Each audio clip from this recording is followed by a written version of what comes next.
Ukraine ने रूस को दहलाते हुए 2022 से शुरू हुए युद्ध में सबसे भीषण हमला किया है।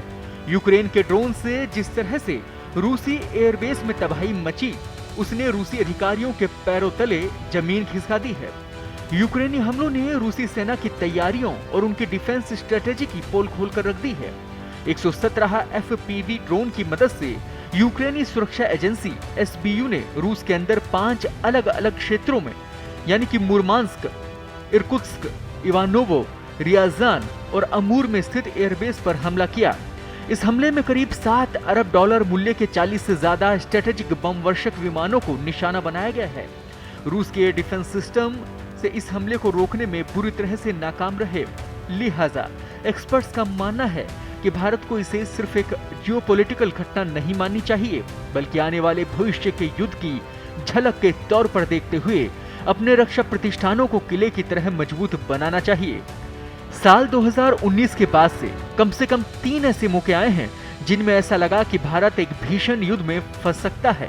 एक बार चीन के साथ और 2 बार पाकिस्तान के साथ। इसलिए भारत किसी भी हाल में ऐसे हमलों को सिर्फ देखकर नहीं रह सकता। FPV ड्रोन काफी छोटे, सस्ते और तेज रफ्तार UAV होते हैं जिन्हें ऑपरेटर एक कैमरे के जरिए लाइव कंट्रोल करता है। यूक्रेन ने इन ड्रोन को ट्रकों के जरिए रूस के भीतर गुप्त रूप से पहुंचाया और एयरबेस के काफी करीब से लॉन्च किया। ये ड्रोन करीब 100 किलोमीटर की रेंज वाले होते हैं, इसलिए संभावना है कि इन ड्रोनों को 100 किलोमीटर के दायरे से ही ऑपरेट किया गया होगा। बेलाया एयरबेस यूक्रेन से 4300 किलोमीटर और ओलनिया एयरबेस यूक्रेन से 1800 किलोमीटर दूर है। इसलिए रूसी अधिकारियों को मानना होगा कि उनसे बहुत बड़ी गलती हो चुकी है। यूक्रेन ने इन एयरबेस के पास ट्रकों से ड्रोन पहुंचाए और फिर बम वर्षकों को कब्र में बदल दिया। आखिरकार रूस से गलती क्या हुई वो भी समझिए। एयरबेस में पार्क किए गए विमान खुले में थे, बिना हार्ड शेल्टर के। ऐसे में वो डायरेक्ट निशाने पर आ गए। हमले के वक्त भी उन्हें बचाने का कोई रास्ता नहीं था। एक साथ 117 ड्रोन छोड़े गए, जिससे रूस का डिफेंस ओवरलोड हो गया।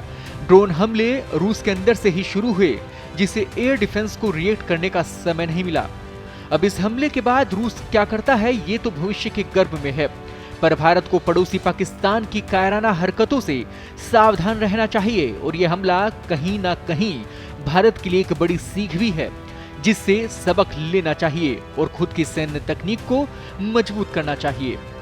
ताजा अपडेट्स और बड़ी खबरों के लिए बने रहें पत्रिका के साथ। मैं हूं आपके साथ कृपाशंकर।